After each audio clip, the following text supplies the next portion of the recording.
प्रश्न ये है कि जब कोई कीर्तन या गीत अकेले सुनते हैं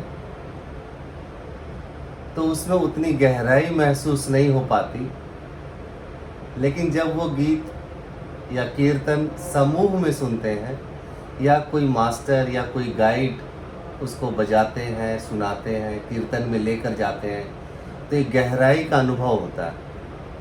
उसी कीर्तन को अगर हम खुद बजाएं, अकेले सुने, तो वो गहराई अनुभव में नहीं आती। यही है प्रश्न।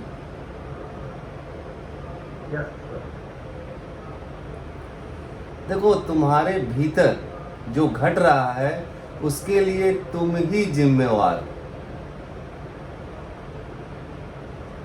बाहर की सारी चीजें फैक्टर्स हैं कि तुम्हारे भीतर वो घटना इन फैक्टर्स के कारण घट रही है, लेकिन तुम्हारे भीतर जो घट रहा है वो तुम्हारे भीतर ही घट रहा है और बाहर के फैक्टर के बावजूद घट सकता है। बाहर के फैक्टर्स की आवश्यकता नहीं है, उसके बिना भी घट सकती है, लेकिन ऐसा होता हुआ दिखाई तो नहीं पड़ता।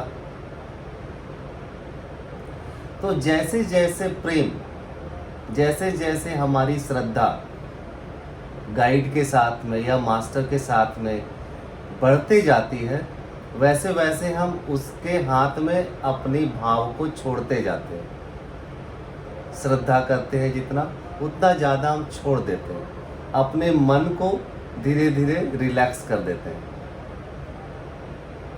और हम उस गीत में डूबने लगते हैं। और मास्टर या गाइड क्या करता है, म्यूजिक को या गीत को क्रम से इस ढंग से बजाते हैं कि भाव और गहरा होने लगता है, आप उसमें डूबने लगते हैं, आपको अपने मन को छोड़ने में सहूलियत महसूस होती है। लेकिन जब आप अकेले उस गीत को सुनते हैं तो वहाँ ऑपरेटर भी आप ही हैं, आप ही सुन रहे हैं, किसी और को आप सौंप नहीं रहे हैं, तो आपको वो गहराई महसूस नहीं थी, किसके हाथों में छोड़ेंगे। लेकिन ओशो धारा की गतिविधि इतनी सुंदर है कि आप समाधि के प्रोग्राम करते हैं, फिर सुमिरन के प्रोग्राम करते हैं और फिर पदों की जो प्रोग्राम करते हैं, तो धीरे धीरे ज्ञान से यात्रा भक्ति की शुरू हो जाती है। ठीक है, और फिर पूरा अस्तित्व परमात्मा का, उसके प्रति तुम्हारे भाव को जोड़ते हैं और ऐसा प्रतीत होने लगता है कि यह पूरी प्रकृति ही परमात्मा है और उसके साथ तुम्हारा तालमेल बैठने लगता है। फिर जब तुम अकेले भी गीत गाओगे, अकेले भी गुनगुनाओगे, तो वैसी ही भावदशा निर्मित होने लगेगी, जैसे परिपूर्ण श्रद्धा में गुरु के चरणों में तुम सारी बातों को रख देते हो तो घटता है भीतर। ये तुम्हारी श्रद्धा है जिसके कारण ये घटनाएं घटती हैं।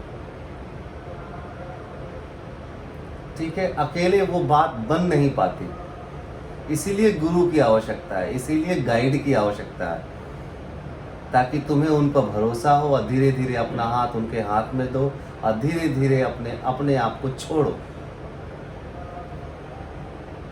ओशो धारा में आगे सुमिरन की यात्रा में, पदों की यात्रा में क्या करते हैं, इस अस्तित्व के हाथ में धीरे धीरे चीज़ों को छोड़ते हैं, इस अस्तित्व के साथ में तालमेल बिठा लेते हैं।